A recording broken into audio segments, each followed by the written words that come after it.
What is the soul? Where is it? Can you measure it? Touch it? Recreate it? Do near-death experiences, reincarnation, and unexplained brain activity indicate the existence of the soul? These are questions that have intrigued and haunted people since they first walked the earth. Today, in the 21st century, experts are closing in on some answers, using new technology and new understandings to unlock the secrets of the soul.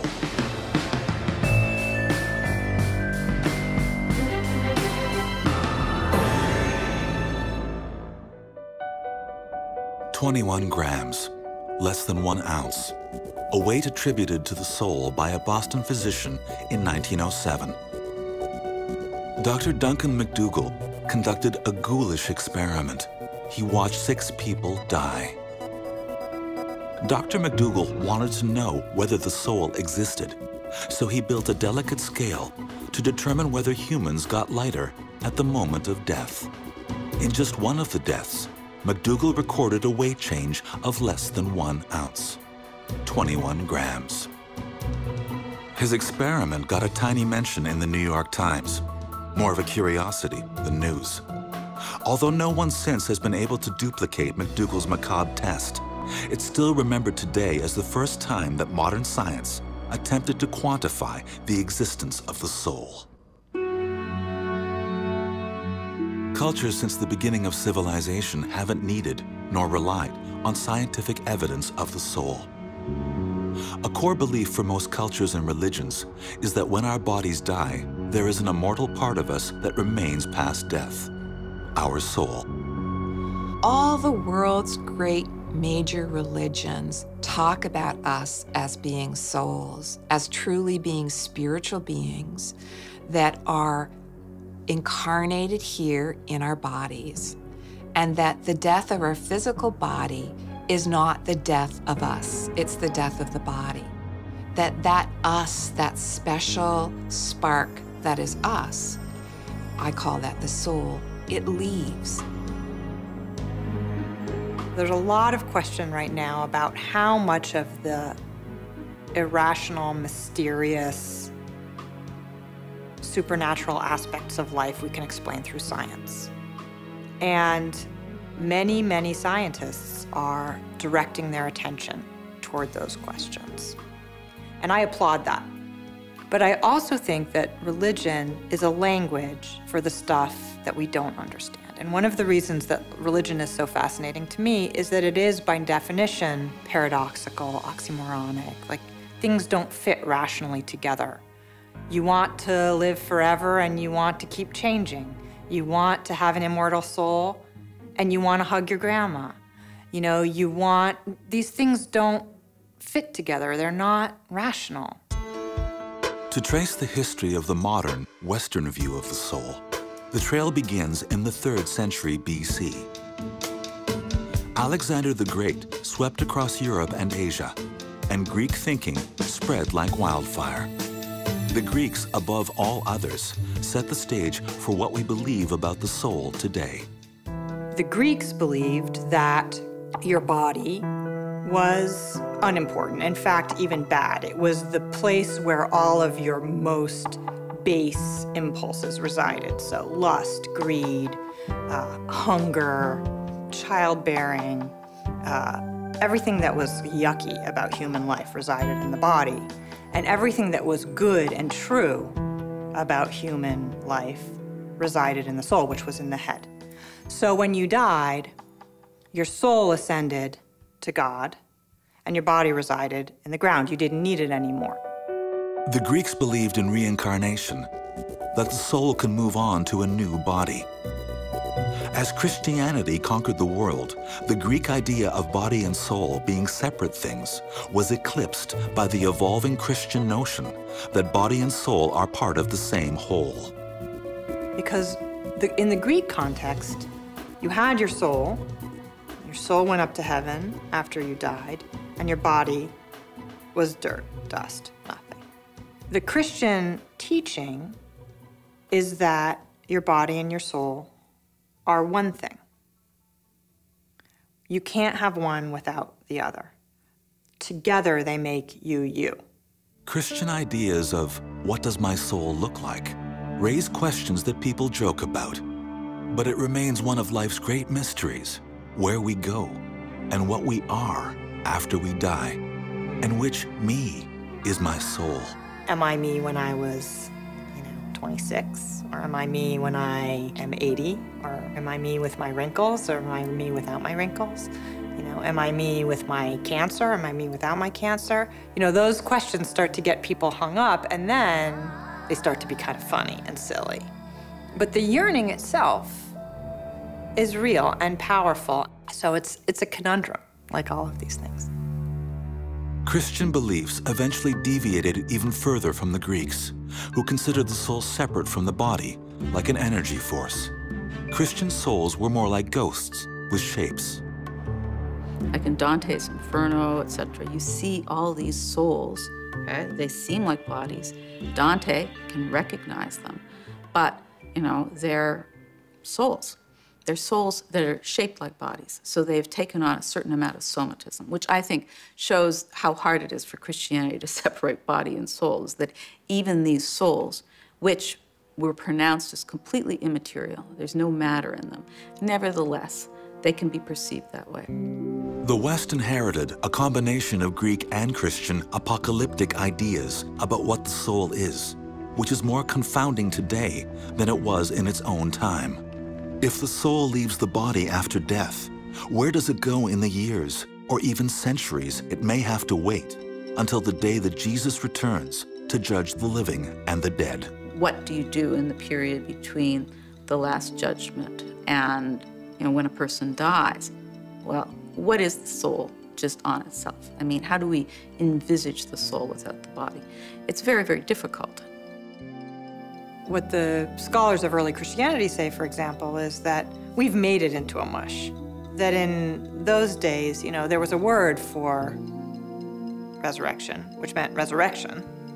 And there was a combination of words for immortality of the soul, which meant something different. And now when we talk about heaven and afterlife, we mush it all together. And we mean heaven, and we mean resurrection, and we mean immortality of the soul, and we mean seeing grandma, and we mean seeing Jesus, and we mean hearing harps, and we don't disentangle these ideas. But in the ancient world, they were very distinct ideas. And you were either in the immortality of the soul camp, or you were in the resurrection camp. Since resurrection involves bodies and immortality involves souls, René Descartes tried to reconcile the two by focusing on consciousness. In the 17th century, he famously wrote, "I think, therefore I am." Since then, scientists believed that if there is a soul, it resides somewhere in the brain, but they haven't found it yet. And today, we're still grappling with the problem.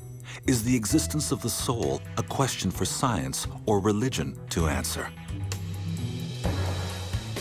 Religion is a way for us to talk about and think about those aspects of human life that are beyond us.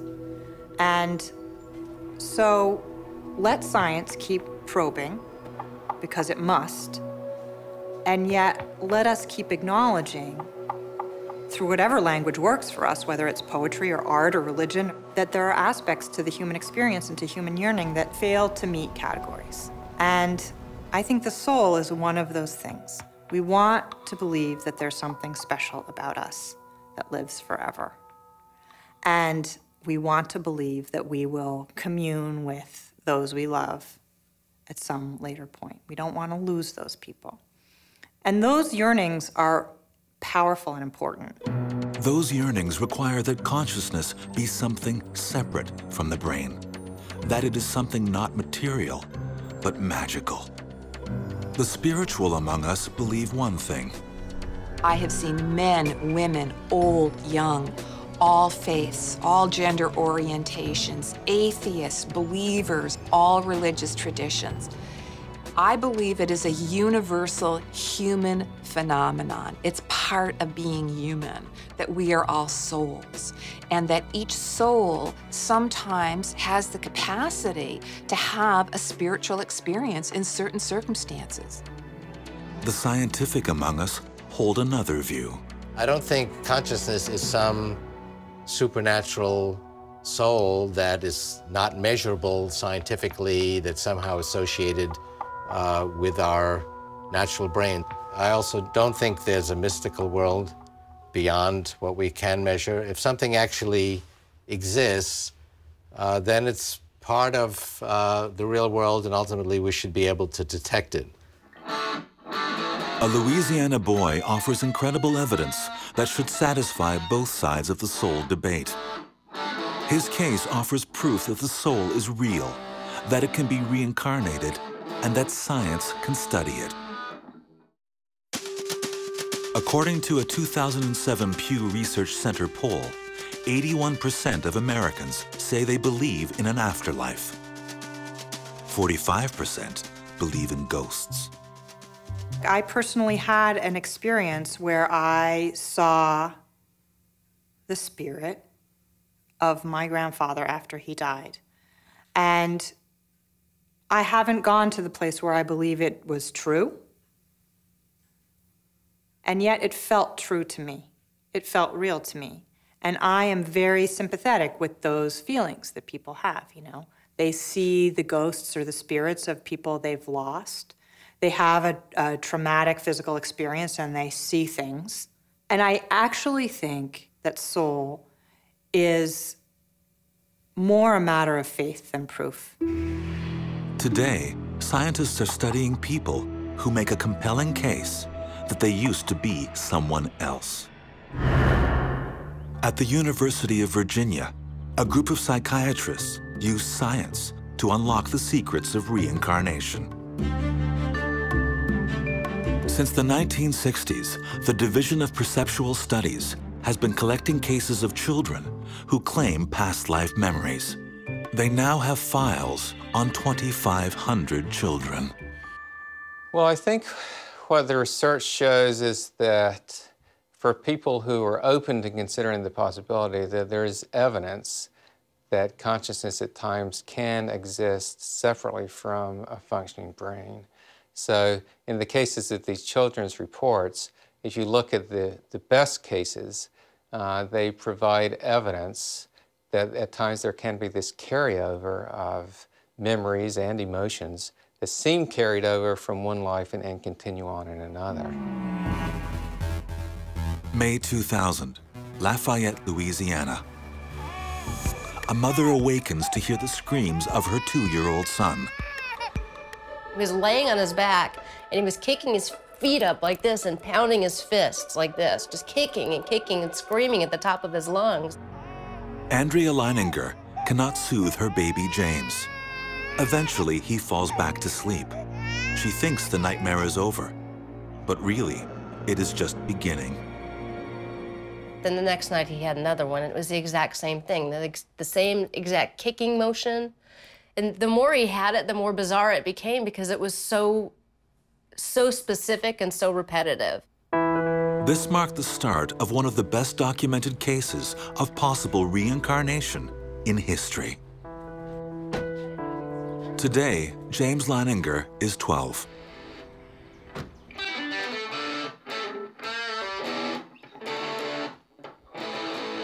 I play sports, baseball, soccer, go to Ascension Episcopal School. I have a lot of friends there. The other kids, when they were younger, say, I want to be a fireman, I want to be an astronaut, but I was always, I want to be a fighter pilot. I want to be in the Marines. Oh, you got some school pictures. Yeah. Oh, they came out nice. From the age of 3, James's parents began to hear stories from their son that shocked them. That their son was recalling things that connected him to a Navy pilot who died in 1945. They were skeptical. Bruce is an HR manager in the oil industry. Andrea is a former ballerina turned instructor. As Christians, they never believed in reincarnation, but they began to piece together an amazing story. The first clue came from the terrifying, non-stop nightmares that James began having at the age of 2. He was saying, airplane crash on fire, little man can't get out. Airplane crash on fire, little man can't get out. That's when I was like, Oh my God, is that what he's been dreaming this entire time?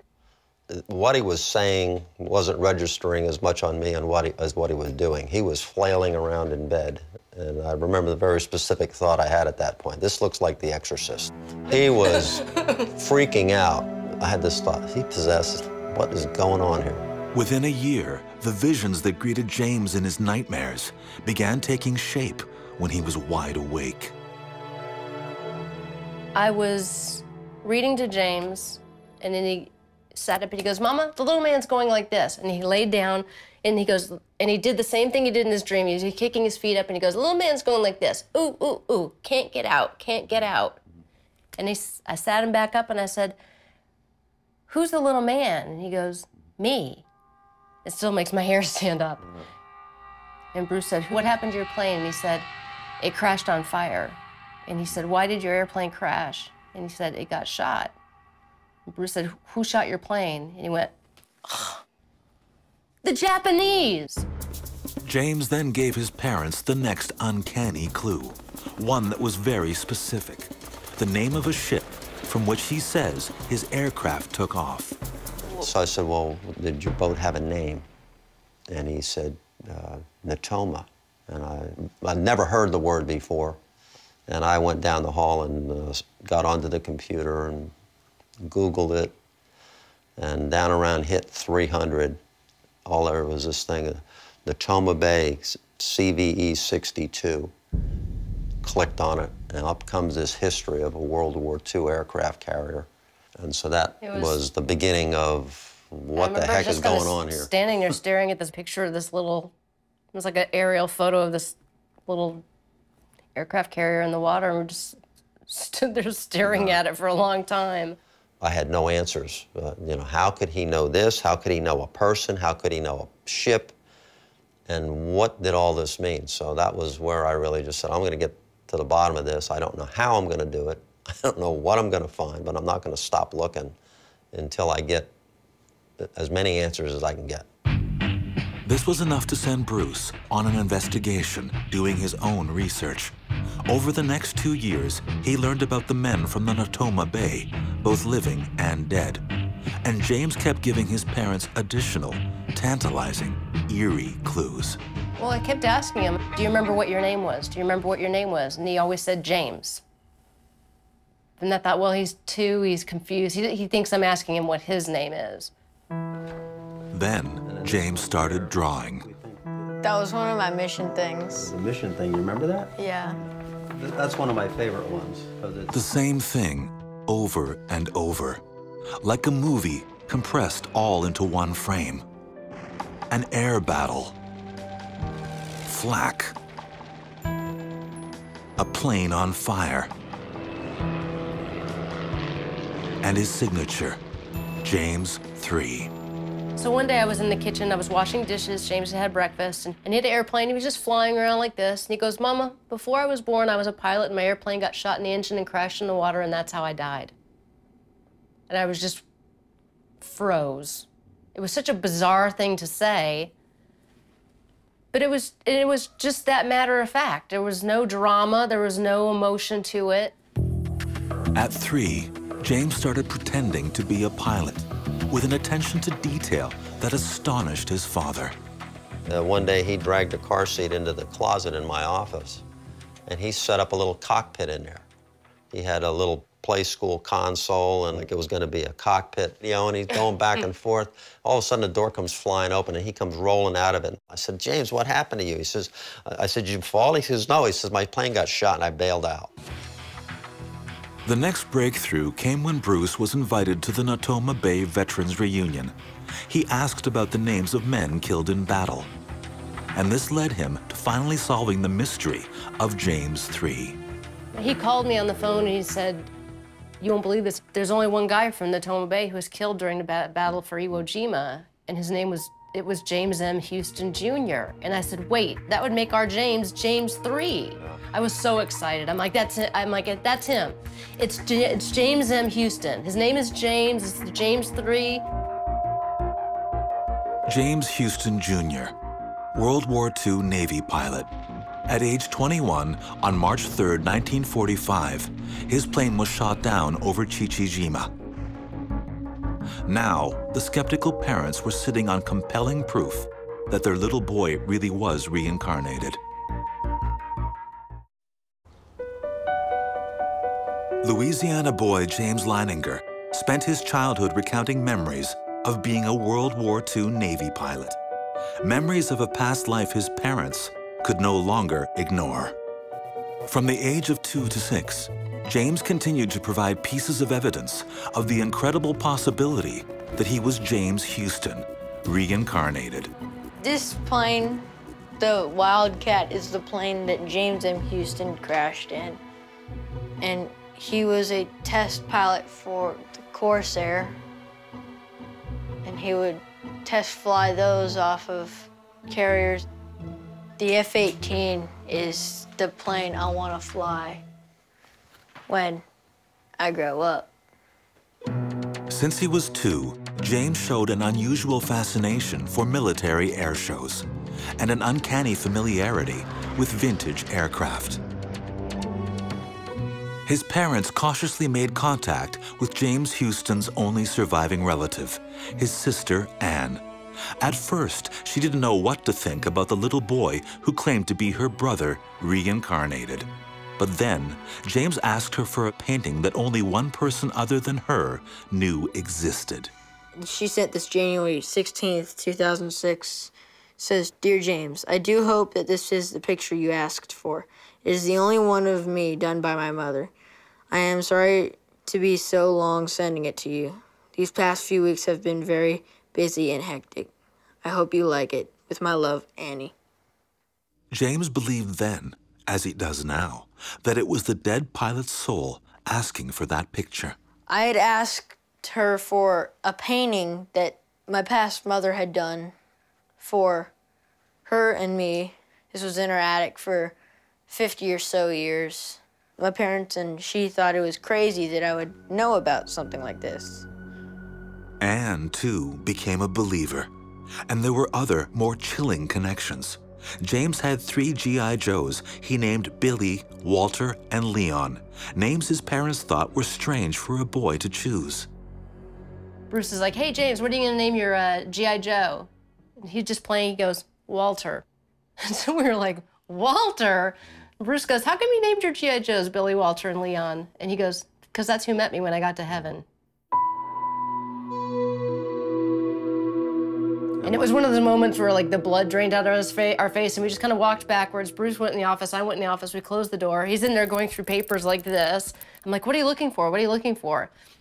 He finds this piece of paper and he's like, and he says, "Billy Peeler, Walter Devlin, and Leon Connor were all in the same squadron as James Houston." I was like, "When did they die? Did they die before?" He's throwing papers around, pulls out another sheet, and he looked at the dates of death, and they all died before James Houston died. They all flew with him. Although James's dad remained skeptical that reincarnation might really be possible, what happened next was uncanny. So we're cleaning up the yard. He's playing in the leaves. I said, "I just love you to bits." And he goes, "Well," he said, "I knew you'd be a good daddy when I picked you." And I said, "What?" And he said, "Well, when I found you and Mommy, I knew you would be good parents." My head was shrinking to the size of a raisin, my brain. I said, "What do you mean when you found us?" He said, "Well, I found you and Mommy. I found you and Mommy in Hawaii." James told his father that he saw them in a pink hotel, which is where the Leiningers were staying when they decided to have James. Bruce and Andrea were cautious about asking doctors and psychiatrists for help. They decided to find their own solution to James's ordeal. And their solution was to go to Japan, to the very expansive ocean where the pilot, James Houston Jr., died. "Thou who art the pilot of the souls of men." The boat was right above where the wreckage of the plane was. And Bruce did this beautiful memorial service. And so I thought that was a perfect moment for me to just say, I sat down with him and I said, "Jim Houston's been a part of your life for as long as we can remember. And he's always going to be an important part of who you are. But you have a life to live as James Leininger. And it's time for you to say goodbye to Jim Houston. and he just started bawling. And he cried for about 20 minutes. He had everyone on the boat. It was the saddest thing I ever seen. He had everyone on the boat. Crying. It's time for us to say goodbye. James Houston. Goodbye, James and Houston. Good job.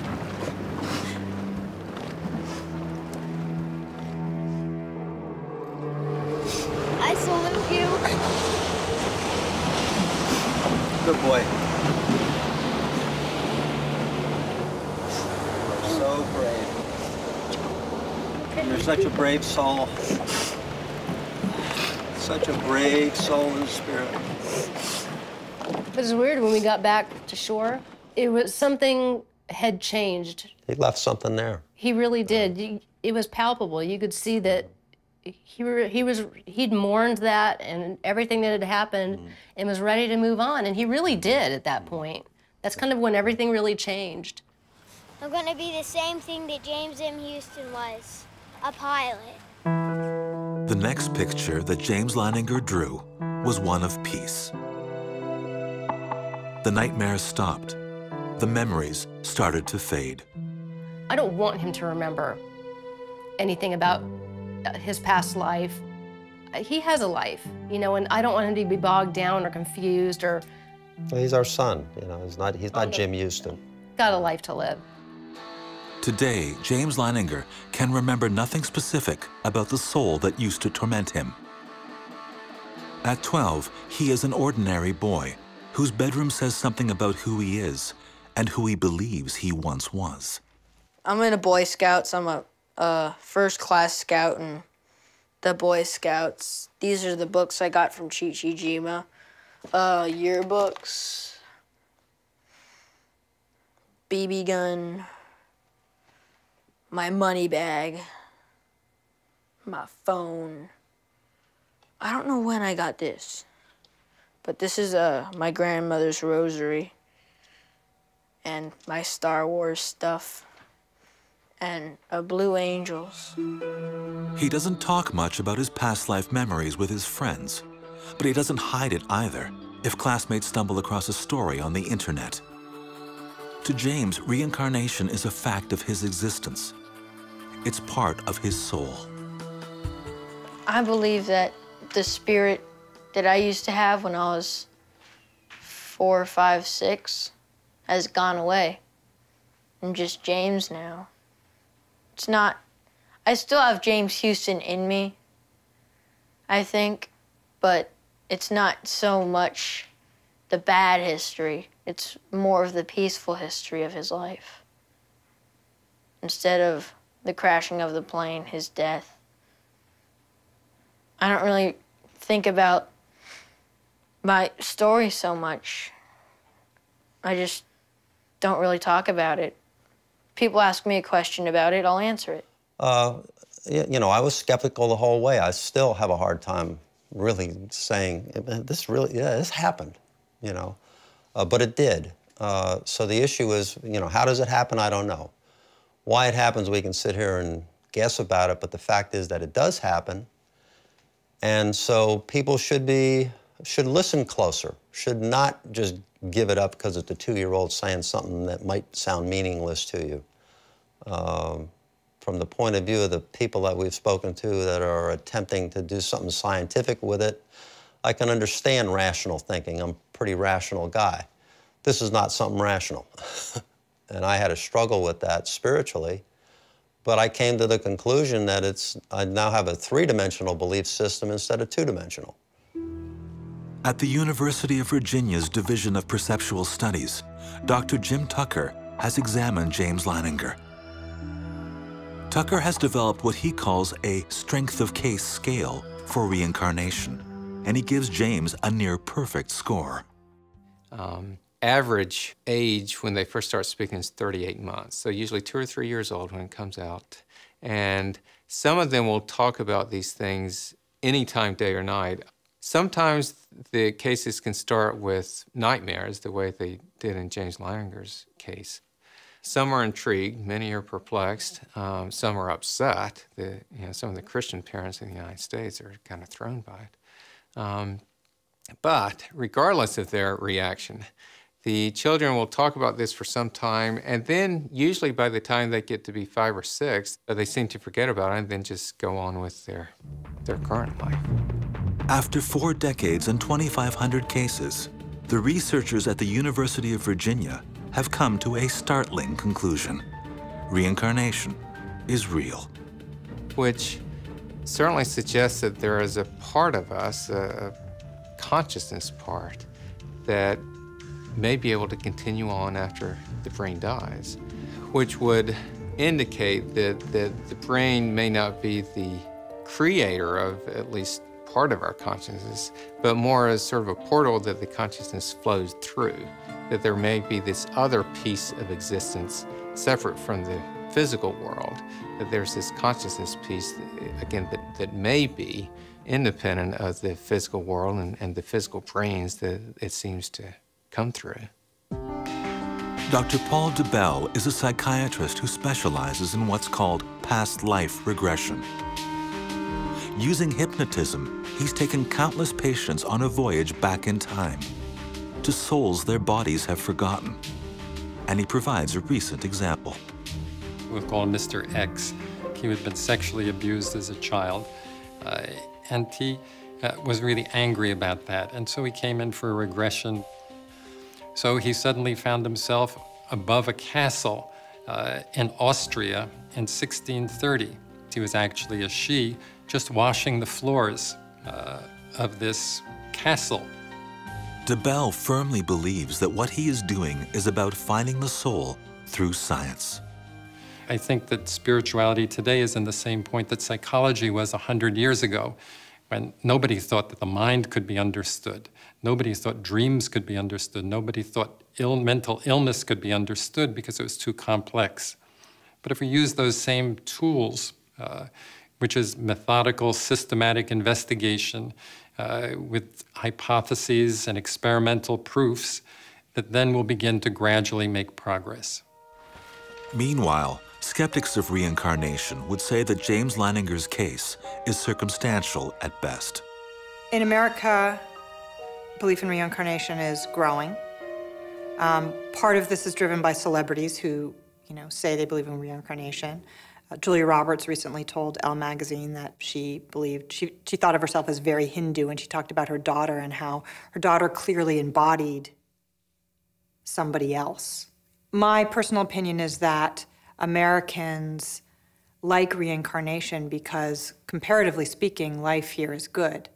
And it's one thing to want heaven, which is an eternal destination somewhere else, when life is bad on Earth and you want to get out. Skeptics aside, to the Leiningers, the existence of the soul does not require the validation of scientists or psychiatrists. James's experience is proof to them of the afterlife. But the question remains, if the soul exists in every human, can it be found and measured by science? One neuroscientist is blazing new trails into how the brain works. He's looking for evidence of consciousness in people who show no signs of consciousness at all. The ancient Egyptians were obsessed with the afterlife, and they maintained that belief across thousands of years. They believed that our souls and bodies were so entangled that they needed one another even in the afterlife. So they perfected mummification. They even stored the mummy's internal organs to keep them safe. They believed the soul was located in the heart. As for the brain, they declared it had no function, so they removed it through the nose and threw it away. The ancient Greek philosopher Epicurus believed that the soul was made up of atoms dispersed into the cosmos after death. In the 17th century, philosopher René Descartes made a revolutionary declaration when he equated the soul with consciousness. I think, therefore I am. If the Egyptians believed that the soul was in the heart, Descartes was certain that it resided somewhere in the brain. The field of neuroscience was born. Scientists started to poke around, looking inside the human brain, searching for the soul. But they never found it. No one is even sure where to look within the brain's 100 billion neurons. Some scientists even say it's an impossible mystery to solve, given the brain's complexity. But others are determined to prove that the brain is the key to unlocking the secrets of the soul. In medical school, we were given a brain to dissect as part of our neuroanatomy class. And they brought out this preserved brain in formaldehyde. It was my opportunity to do a brain dissection. And you have a manual, so I put the manual next to me, and they give you a little probe, and they tell you, okay, first thing to do is start to probe away from the cortex and gently remove this layer of cells. And I thought to myself, did I just, peel away what would have been this patient's recollection of a summer during a childhood picnic or a relationship with a particularly significant person in their lives? What did I just remove from this piece of brain that was once something? Well, I think soul and mind are interchangeable, and I think, as a neuroscientist, mind and brain are interchangeable. For 20 years, Dr. Adrian Owen has been studying which parts of the brain are active for different specific activities. Well, our mind is a product of the complex brain that we have. I think the reason we feel that we all have a soul and that my soul is different to your soul is because my brain is different to your brain. For Dr. Owen, the brain is the key to solving the mystery of who we are. And he's trying to prove that by working with patients in vegetative states. Have you look at some pictures, Chris. I want you to try and look. All right, here's you and Randy and Walt. You're all in your uniforms. Chris was an officer in training at West Point Military Academy. In 2007, his car was rear-ended. He nearly died. Instead, he survived with permanent brain damage. But the Chris that was there, a young, bright cadet with his life ahead of him, was gone. Chris, do you see the picture of you and your friends? And you can't imagine, in your worst nightmares. I've seen families go through this, but until it happens to you, you have no concept as to how heartbreaking it is. There are times when you feel like, they're not there. Other times that you feel like very strongly that he's there, he's listening, making eye contact with me. And it's so hard to pinpoint. Where is he? Is he here? Is he locked in? We don't really have any answers.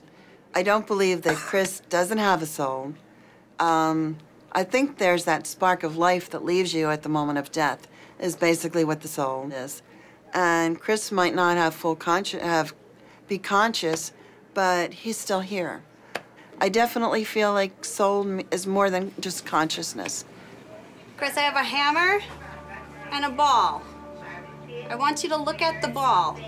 What Dr. Owen's research is trying to prove is whether Chris is, clinically speaking, as conscious now as he was before his accident. With consciousness, you have a big problem that the only way I can tell you that I am conscious is through some sort of action, either by, telling you or by demonstrating. If you take something like so-called disorders of consciousness, vegetative state, minimally conscious state, you don't have those things with some of these patients. They are, by definition, unable to produce the sorts of responses that the rest of us would use to demonstrate that we were conscious. For Dr. Owen, what began as a simple study of consciousness turned into an unprecedented discovery.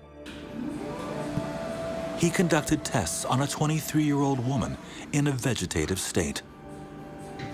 The results have revolutionized science's understanding of the brain.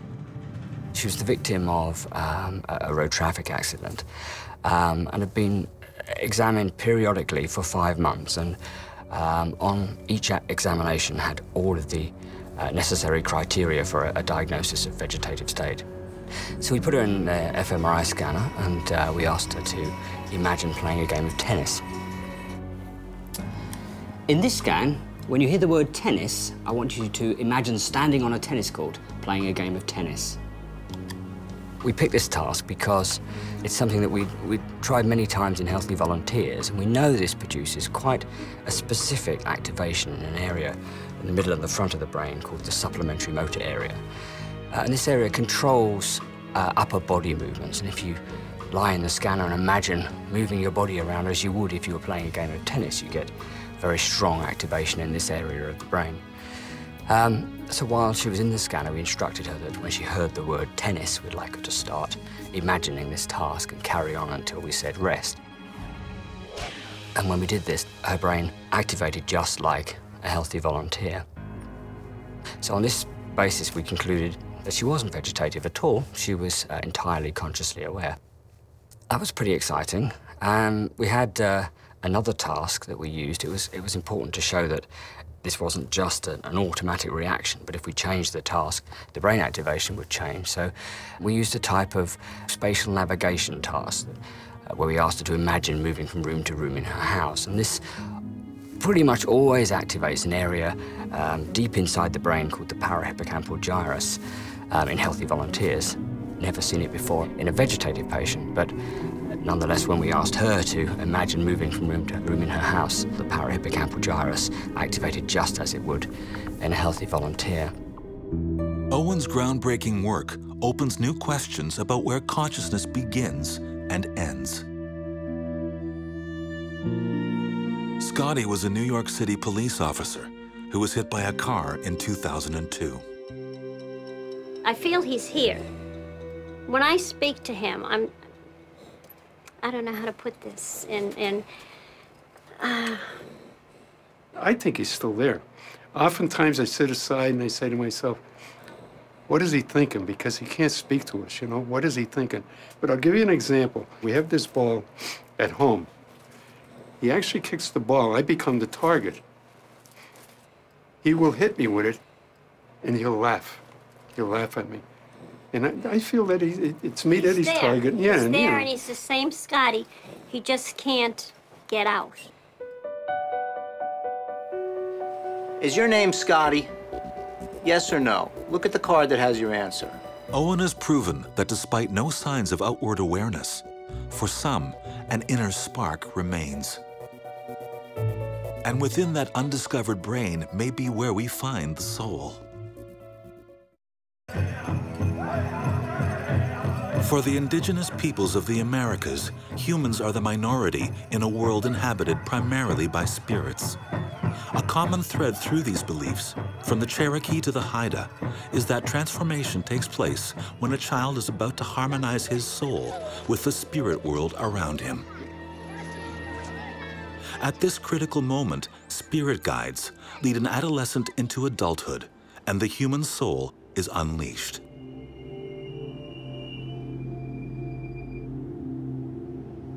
In today's Western society, children are born with souls. The soul and body are linked. One of the central tenets of the Christian faith is that Christ rose from the dead, right? And I think it's very reassuring for people, because they do associate body with identity, to have both the body and soul. And in fact, you know, in Christianity, it's very, very hard to separate body, soul, because, you know, they're described as kind of a marriage to each other. Professor ALISON GOPNIK doesn't believe in the eternal soul, but her research into the uncharted areas of children's brains has led her to the conclusion that what some would call the spirit is closest to us when we are children. I'm a scientist, an atheist, a materialist. I think everything that's here is everything that's here. But I also think that many of the feelings and experiences and intuitions and knowledge and truth that people have talked about when they've talked about the soul or the spiritual or the transcendent, those experiences where we recognize the meaning and beauty and significance of everything that's going on around us. I think those are the moments when we're most like children. This is my machine, and I want you to figure out how the machine works, okay? GOPNIK set out to solve the problem, At what age does identity switch on? When does I think, therefore I am begin? She wanted to study infants. Her colleagues told her she was wasting her time. When I was going to Oxford, when I was a graduate student, one of the people there told me when I first arrived that this entire research program I had was useless because babies didn't have a higher cortex. They didn't have any of the higher brain areas that we had as adults. Which one of these would be better for making the box cup? Which do you think? I think this one. After 20 years of research, GOPNIK has helped prove that the neurons in children's brains display more activity than those in adults. Where the adult brain is a spotlight, the child's is more like a lantern, illuminating in all directions. So there's been a big, big change from this view of babies as what I think of as being sort of crying carrots, sort of semi-vegetables, to the ones who are doing the most learning, solving the hardest problems, and doing it incredibly quickly. GOPNIK believes that preschool children represent human R&D. Her studies indicate that they play and learn with the same intent. She believes that we learn to survive in the world as grown-ups, and we play to try and imagine ways to change it. It's as if, instead of just looking at one little part of the world, they're conscious of the entire manifold of everything that's going on around them at once. I think a good way of appreciating this as an adult is think about what happens when, for instance, you go and travel to a strange place. Everything around you is something that's captivating and engaging and different and new. And you get this very vivid, very wide-ranging awareness of everything that's going on around you at once. I think that's what it's like to actually be a baby. GOPNIK studies have shown that adult brains only light up when we are trying to learn something new, and even then, only in certain areas. In fact, I think one of the interesting things about us as adults is that we're unconscious, as it were, so much of the time. Tests have shown that a baby's brain is lit up most of the time. One way I've put this is to say, you know, for children, every day is first love in Paris. Every step is skydiving. Every peekaboo game is Einstein discovering the theory. I think babies and young children are genuinely perceiving that aspect of the way the world and the universe works. That means that they're the kind of exemplars of what it means to have a soul. But GOPNIK's research shows that when a child becomes self-aware, the brain activity slows down, and the connection with what some call the soul begins to weaken. So between about 3 and 5, you start seeing children having what we call autobiographical memory. Not just remembering information from the past, even newborns can do that, but constructing a narrative that says, I am the same person that I was in the past, and I am the same person I'm going to be in the future. Does the identity that we develop as we grow eclipse our infant consciousness? Were we once closer to our souls? Surprisingly, anesthesia may hold the answer to those questions. Until relatively recently, babies weren't administered anesthesia. Now it turns out that babies actually need more anesthesia than, relatively speaking, than adults do. Why? What is anesthesia? Do we really know? It seems that anesthesia poses its own mysteries about consciousness and the soul. An Arizona anesthesiologist stumbled upon a theory of where his patients go when they're under anesthesia, proving to him the existence of the soul.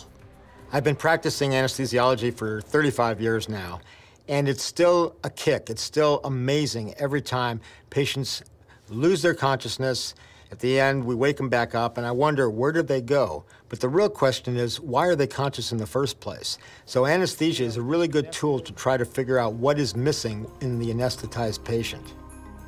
Here we go. You can come with us. Anesthesia is a mystery. It's been around since 1846, but no one is quite sure exactly how it works or where we go when we're put under. We'll take good care of her for you. In the 19th century, people started experimenting with laughing gas, nitrous oxide. And they used it for parties. Everybody had a good time. They literally were laughing constantly. And also another gas called ether, diethyl ether, leading to ether frolics. When inhaled in low amounts, people got disinhibited and ebullient and had a great time. And somebody realized if they had too much, they would become unconscious and actually insensitive to pain. And so a number of people began to attempt to use these gases for surgical anesthesia. Slide over. Okay, this arm can go over here. After years of risky trial and error, doctors perfected the drugs, but they didn't understand the science. In fact, no one understands what happens to the mind under anesthesia. Generally, one does not dream under anesthesia. There's no consciousness. You're just gone for the duration of the anesthetic. You tell me when you're asleep, okay? That's a trick question. You can't do that. One interesting thing about anesthesia is that patients who are under anesthesia, after they wake up, have no conception of elapsed time whatsoever. And I think the passage of time is a key feature of subjective consciousness. So consciousness is just absent. It's gone. A brain scanner connected to the patient reveals a startling clue to how anesthesia works. During the surgery, a bright flashing halogen light is used to help stimulate brain response. The bright light pierces her taped-shut eyelids. The EEG monitor shows that the patient's brain is responding just as if she were awake. We see that the brain is quite active, and there's all kinds of evoked potentials going on. Going under is not like sleep, and this fascinates Hammeroff. I first got interested in consciousness, how the brain produces experience in college. In medical school, I was doing a research elective in a lab studying cancer, and I was looking at how cells divide. Hammeroff then learned about microtubules. Microtubules are hollow tubes that can be found in all living cells. 30 years ago, he had his eureka moment, and since then, he has formed a complex theory that microtubules are the location of what some would call the soul. In my opinion, microtubules are the origin of consciousness, specifically quantum computation synchronized to gamma EEG inside neurons in the brain is the origin of consciousness.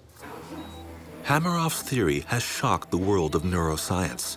He's basically saying that consciousness may be found and quantified, that it has substance, and that it survives the body.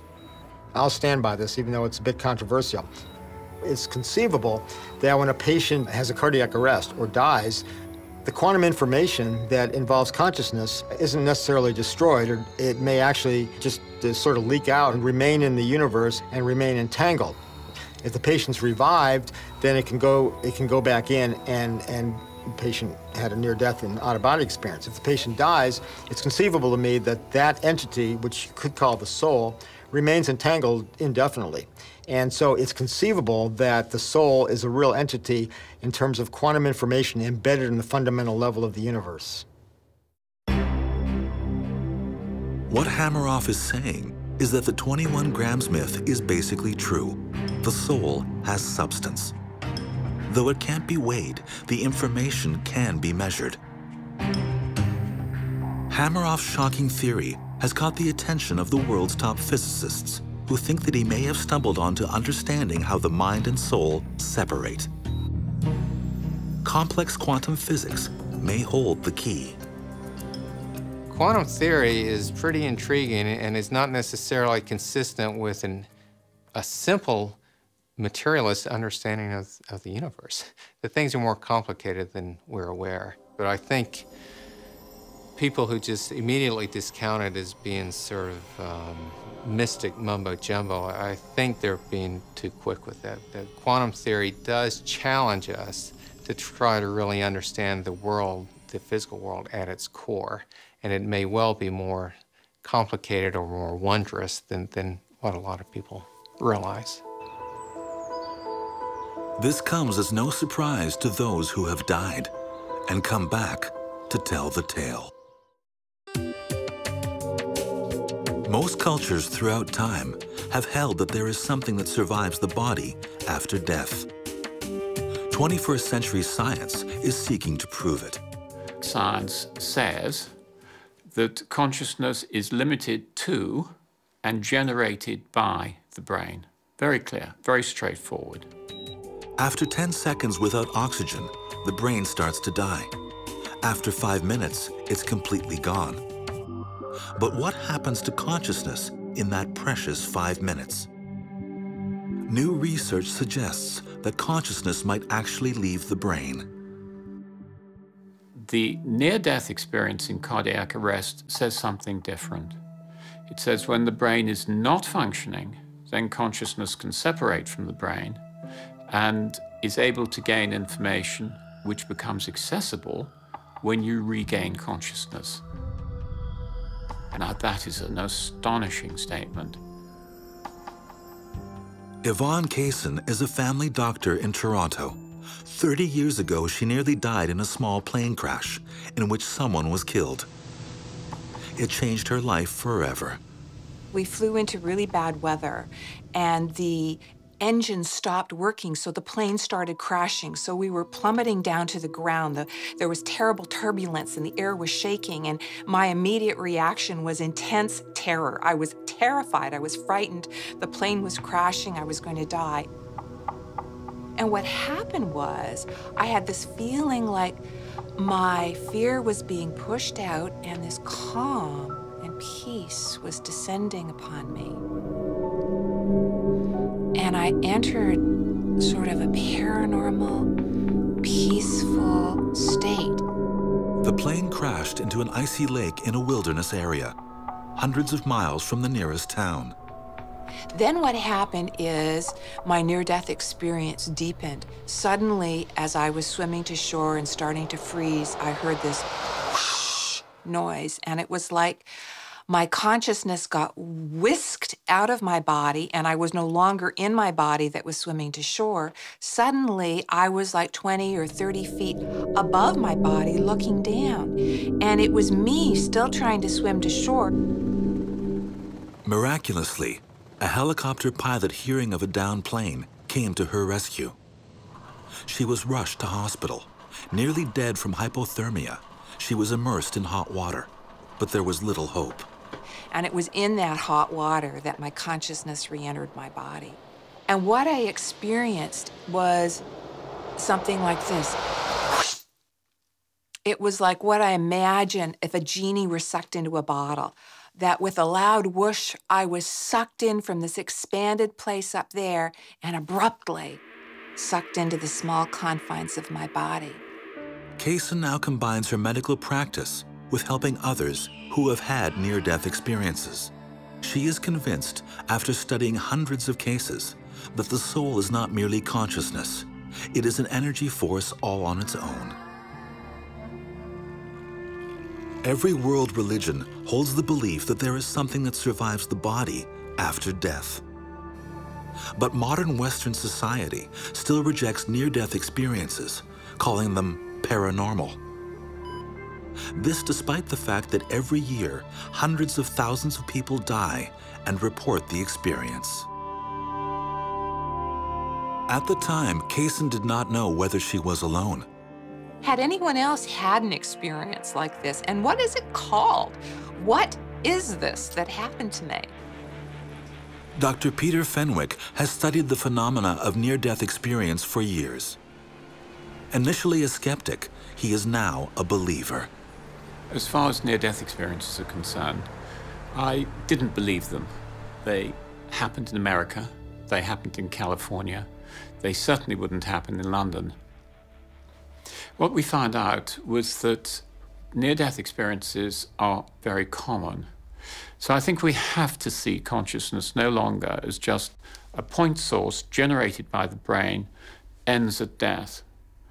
It may do, but I think the evidence now is beginning to be against this. It looks as if it may split from the brain at the time of death. FENWICK is doing a study of 1,500 heart attack patients who have had near-death experiences. He's placed objects in the ER room that the patient cannot see, unless the patient's consciousness somehow leaves his or her body. According to his study, the mind and the brain are not the same thing. They are separate. Although near-death experiences have been reported for decades, it's only recently that science has been willing to consider them as evidence of the soul. 13 million Americans have reported a near-death experience. The statistics are as high in other countries, and the stories have striking similarities. It was 1972, and my car was sideswiped by a tank, or a car that was as big as a tank. I had a small fiberglass sports car, and I was virtually run over in my own car. Horribly injured, comatose, and near death, Howard Tibble lay in the critical care ward of a hospital. Evidently, for the next 3 days, in intense pain, and unable to talk to anybody or correspond in any way. I didn't know where I was, and I didn't know what was going on. Suddenly, it was nighttime. I knew it was night because the lights were on in the ward. And I felt no fear or pain or worry. I heard so many stories of people who came to me and said that when they tried to tell somebody about their experience, let's take, for example, a near-death experience, that perhaps they spoke to their doctor and their doctor pathologized it and said that it was a hallucination, or maybe they'd had a brief psychotic break, or maybe that was some unconscious, unresolved neurotic issue. Always a negative label, which people who'd had such a positive experience, the label didn't fit. They were not getting validation. This feeling of safety and peace has been reported in almost all near-death experiences. The next step is also almost universal, an out-of-body experience. Fully conscious, the dead person floats around the room, seeing objects that could not be seen face up on the bed. I took myself on a little tour of the ward, just floating around. And this was a hospital with a high ceiling. And they had strip lights. And I floated up to the side of this strip lamp, and it had the word Osram, and I was 1 foot from it. I could have touched it, but I had no hands to touch it. And I didn't find it odd or anything. I thought, well, there you go. Osram make lamps, you know, it's fine with me. The next step for most people is the soul's return to the body, bringing a memory of the experience that is not like a dream. It seems real. We use the word soul as if it were a sort of thing that flies away to heaven, and it could be consciousness, it could be a mind, it could be a number of things. I actually believe it's the way out from here to start the journey to wherever we go. But I don't think we have to be religious to make that journey. I've not been that good in my life, you know. Rock and roll. Clinical studies on near-death experiences indicate that something untangles itself from a dying body. But research has a long way to go before proving that a spirit-like something truly exists. Whether or not we'll be able to validate the idea that there is a soul is always going to be an open question, because of course we never know. But what we do is we take information from some of the wider experiences which we can have. And if you take all those together, then you would argue that in some way, the old idea of there being different levels within the body, and some of these are able to continue after death, is a very good hypothesis, yeah. 81% of Americans believe in the soul. And yet out-of-body experiences are marginalized with UFO sightings and seeing ghosts. FENWICK's research aims to change that. He even believes science will soon be able to prove the existence of telepathy, linked souls speaking across space and time. Do I think the consciousness can exist outside the brain? Well, there's lots of evidence to show that. They're all the telepathy experiments. In my field, there is what happens as you approach death. And there is something called deathbed coincidences. The dying person seems to make a visit to other people, but it's other people with whom they're closely emotionally attached. It's usually a strong emotional feeling that something has happened to somebody. And the evidence for this is getting very good. And I suspect in the course of the next few years will become much more into the mainstream. While some scientists grapple with the survival of consciousness after the death of the body, others are trying to touch the soul with the help of a shaman. Dr. Frank Eckenhofer has traveled to the jungles of Peru to take a powerful drug that he thinks can help him measure his soul. And he's going to use 21st century EEG technology to help him do it. My topic is awakening of the mind. And it's really very dangerous to say that in a scientific forum, because that doesn't seem like a legitimate scientific topic. It's a religious topic. This field of consciousness, the reason it's somewhat conservative, it's touching this dangerous third rail of science where you're getting very close to what's called religion. So I think there's a resistance or a not being sure how to bring scientific methods into this edge where science studies consciousness, but not just consciousness, but something that really is religion. It's religious experience. In recent years, Dr. Eckenhofer has been intrigued by a powerful plant-based substance that massively alters consciousness. The substance is called ayahuasca. Don Guillermo is the local shaman who has mastered the art of preparing and experiencing ayahuasca. Tenemos aquí la famosa planta ayahuasca. Ayahuasca es una planta visionaria, ¿no?, que los curanderos utilizamos para descubrir los secretos ocultos, ya sea dentro de la mente. Ayahuasca comes from an Indian word that means vine of the soul. It's seen by many as a direct route to the divine. Illegal in many Western countries, ayahuasca's potency depends on the skills of the shaman who cultivates, harvests, and prepares it. Como dicen, plantas sensibles, plantas inteligentes, pero dentro sí tiene su alma que nos escucha, nuestra voz, ¿no? Y muchas veces en sueño o intuitivamente o en visiones nos puede comunicar. Ayahuasca is taken in the form of a potion. Sections of ayahuasca vine are crushed and boiled with chacruna leaves in 30 liters of water, then boiled down. Ayahuasca is the liter of liquid that remains. Over the centuries, those who have taken ayahuasca have reported out-of-body experiences and encounters with beings that can only be described as souls. Dr. Eckenhofer is focusing his studies of ayahuasca on the elevated levels of certain and usually dormant brain activities that take place under the drug's influence. He has studied the brain patterns of Buddhist monks, and he thinks they hold the key. Buddhist monks achieve altered states of consciousness through meditation. The Buddhists believe they reach a heightened state of awareness that brings them closer to what's been called the universal soul. Dr. Eckenhofer will be hooked up to the EEG to find out, after he ingests the drug, whether there are measurable changes in the neuron activity in his brain. The EEG is very sensitive to these subtle shifts in consciousness.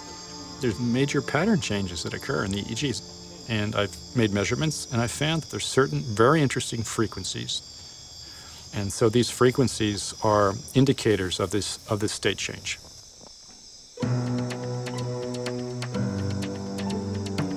Eckenhofer drinks the ayahuasca potion. It takes about half an hour before its effect kicks in. When it does, he won't be able to communicate what he is feeling. Only the EEG can capture the data.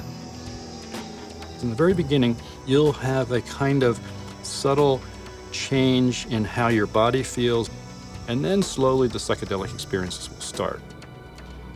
You might see floating patterns, and then it merges into imagery that seems to have more complex forms. Could be images of people or faces.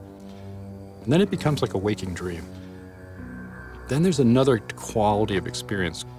It's called a journey. So the journey is where I think what's happening is an out-of-body experience is occurring.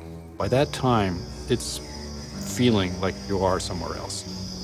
Sometimes when you go to another world, you'll meet an entity of some kind. It's possible you could be taught things by entities. Just like in Christianity, we have stories of how people have been taught things by angelic entities that have come.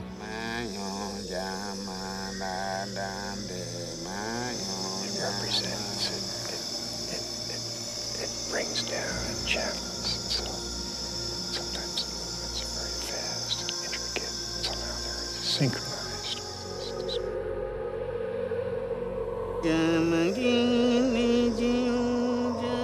As he slips into an altered state, Eckenhofer starts moving his hands as if he is conducting an unseen orchestra.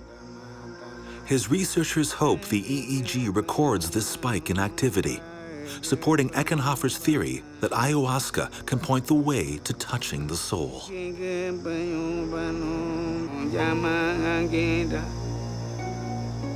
Eckenhofer can recall only impressions, lost in his own consciousness. The next morning, he is firmly back in scientific mode, examining the story that the EEG data is telling. Once the ayahuasca took full effect, his brain entered an even more heightened state of consciousness. Okay, so we're starting here and we're going and searching some part of alpha. Oh! Ooh, that's the part. Whatever he saw, Eckenhofer may have seemed in a near coma, but in fact, his brain was on fire. Eckenhofer's EEG tests prove that in an altered trance-like state, the brain behaves much like it would in an out-of-body experience or a religious rapture. To him, this is what it means to see the soul. To me, the word soul is more of a Western formulation, Western kind of religious category, actually. I feel that soul, it's a meeting place between the formless dimension of spirituality and the physical world. Perhaps that could be viewed as soulful or a connecting point. As one group seeks to find evidence of enhanced consciousness inside their own minds, another is trying to see if they can create it by building a brain. Frankenstein's monster, a thinking being created by science, more powerful than its maker, ultimately outcast for being feared and misunderstood. Mary Shelley's famous monster lives on across almost 2 centuries of popular culture, because the story of Frankenstein is a story that scares us to our very souls. Dr. Frankenstein was a Swiss scientist who was obsessed with the spark of human life. It's only fitting that another scientist has chosen Switzerland to launch a 21st century equivalent project. For 15 years, Dr. Henry Markram has been working on a biology-modeled machine that can think just like we do. Dr. Markram is leader of the Blue Brain Project. Blue Brain uses one of the world's most powerful supercomputers to reverse engineer the human brain. Many people ask, why are you doing that? I mean, why do you want to build a model when there's 6 billion of us out there? What will it be useful for, and can it really be useful? And ultimately, what we're after is trying to understand and learn about the brain and what it's capable of. Is it really the same as us? Is it the same as a human being? Does it capture it? The project's goal is to mimic the complex structure of the human brain in a computer and see if it has the ability to reason, just like we do. I think that what Blue Brain is fundamentally different from most models is that we're not trying to just build a model in the simplest way possible. We're trying to build a model in the most biological way possible. If an artificial brain can be created in a biological fashion, Markram says he can't predict whether it will or will not become a conscious brain. Our strategy is that if we build it correctly and we understand it from first principles, that it will emerge and it will speak and it will have higher brain functions. And I don't know, it may or may not have consciousness. Like Dr. Frankenstein, the Blue Brain team is using living material to create their creature. Not human parts, but rats. Human neurons are strikingly similar to those of rats. First, a rat is decapitated. A thin slice of its still active brain is submerged in artificial brain fluid, allowing the brain tissue to keep functioning for several hours. The tissue is placed under a microscope. A single neuron is extracted. Then, the basic shapes and reactions of the rat's still living neurons are mapped. These graphs are real images from Blue Brain, showing the activity of the rat's neurons that the computer has recreated for its own mind.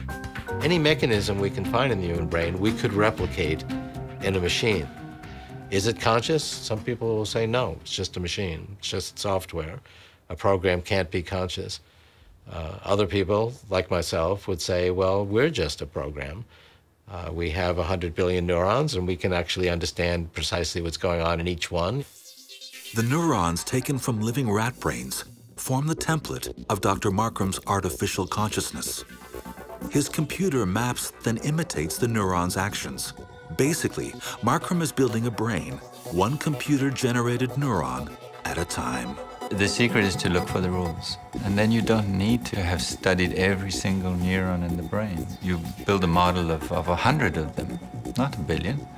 And once you build 100, you can analyze them, and you can analyze their statistics, and you analyze their rules. And those rules now you can use to recreate all the diversity, billions. So we can actually today create well over a couple of 100 different types of neurons, and we can build as many of them as we want. It's not limited. Others are not so certain that the Blue Brain and other artificial intelligence projects of the future can ever succeed. Consciousness, some believe, is too complex. AI is very interesting. You can't make a horse out of feathers. It would be very tough to make a computer out of cloth. And you can't make a conscious mind out of silicone chips. Constructing a human brain will require a computer 1,000 times more powerful than any currently in existence. It would take at least 3 football fields to house such a computer. But Markram says the goal is within reach, to create a conscious artificial intelligence.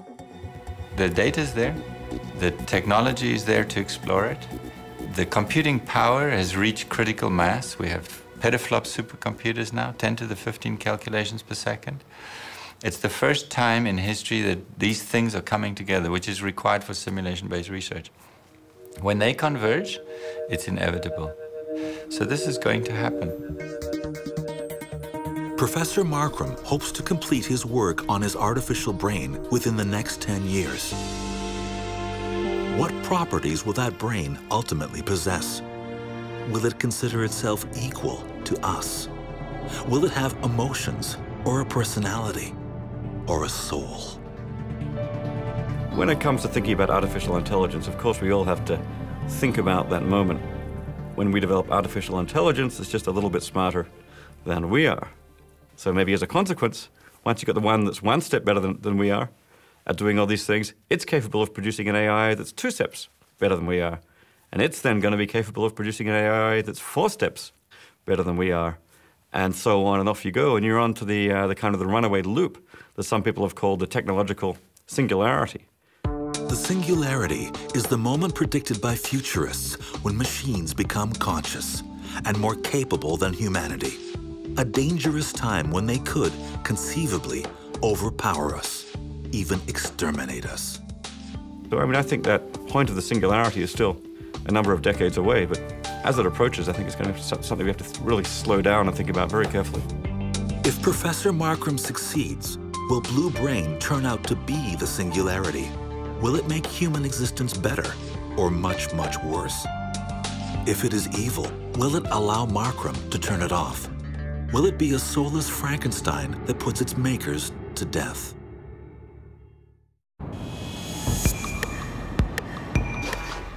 Hiroshi Ishiguro is working on designing a world where humans and robots are indistinguishable. And almost by accident, he's challenging the notion of where people and their souls begin and end.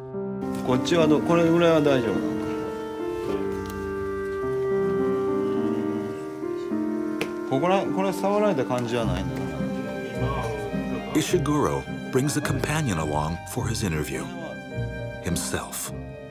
This is my android, and this is the Geminoid. Ishiguro uses silicone, steel, and mold impressions of his own body to create a life-sized version of himself, one that could take his place in the classroom. Professor Ishiguro teaches at Osaka University. He wants to see how his students will behave when forced to interact with his android instead of himself. Ishiguro can foresee a day when his androids will not only enable people to be in two places at the same time, but to join the workforce to perform unpleasant but necessary jobs. Ishiguro has thought a lot about whether his robots could be advanced enough to be given consciousness. But the Japanese have a unique view that does not equate consciousness with a soul.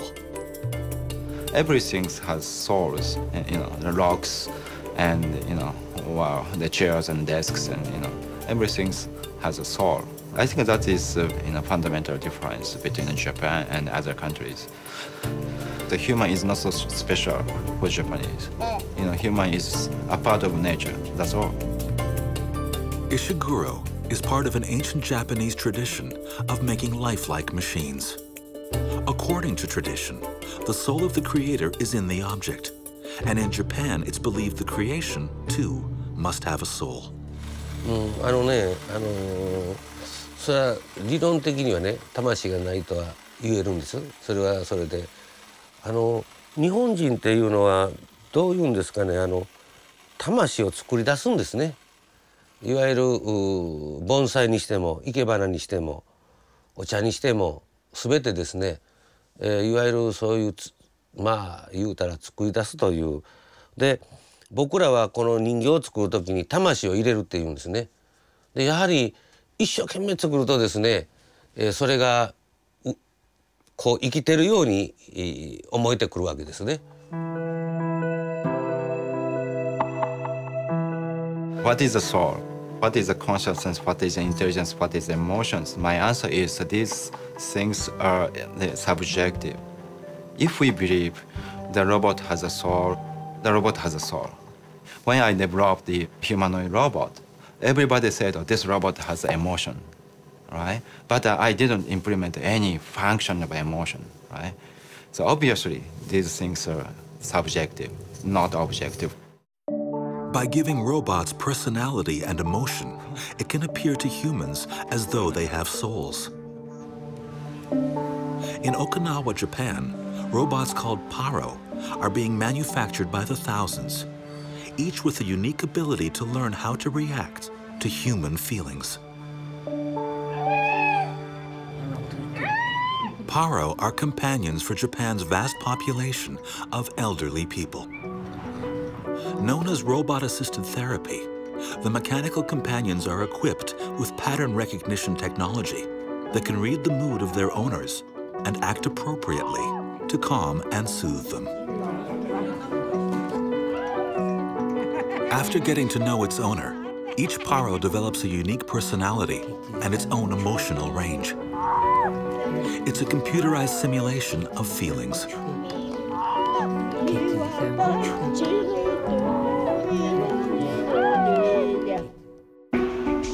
Professor Ishiguro's ultimate goal is to exceed Paro's emotions, to build an android that looks, moves, and talks like a real human.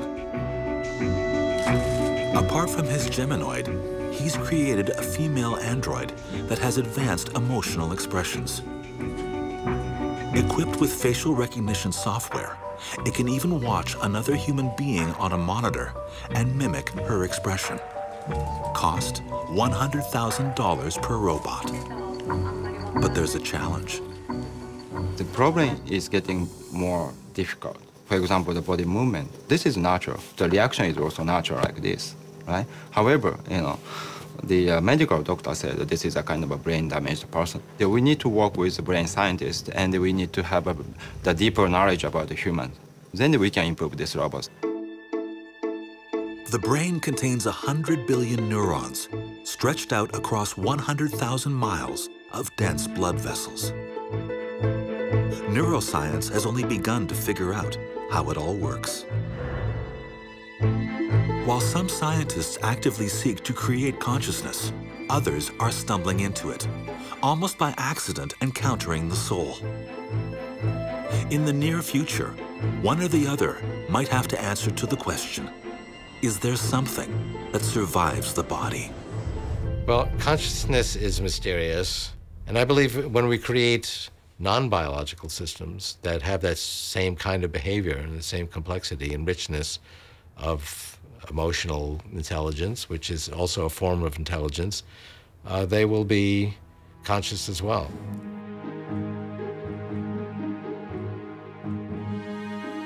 If you ask somebody, do you believe you have an immortal soul, or do you believe you have a soul? I think that people would be exposing what are their most heartfelt hopes, their worst fears. So I think it's much easier for us to focus on what we can apprehend, our intelligence, how smart are we, IQs. Is that a measure of the soul? It certainly is a measure of the reasoning faculty, the intellect. So it doesn't have anything to do with the imagination. So it's a very limited view of what the soul is, and also a very temporal view. Meanwhile, others believe that the more we seek scientific answers, the more likely we are to accept the fact that the soul exists. I believe science and religion are coming together. And I think it's just simply going to take more time. And maybe in another 100 years, most people on the planet will know that the soul is real. What does seem certain is that artificial intelligence will be able to think like us and robots to look like us within a generation. If the two combine, humans will live side by side with a new synthetic intelligent species. Whether they have souls is a matter of heated debate.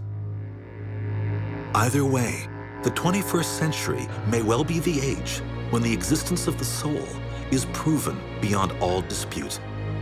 Whatever the answer, the secrets of the soul are now within science's grasp.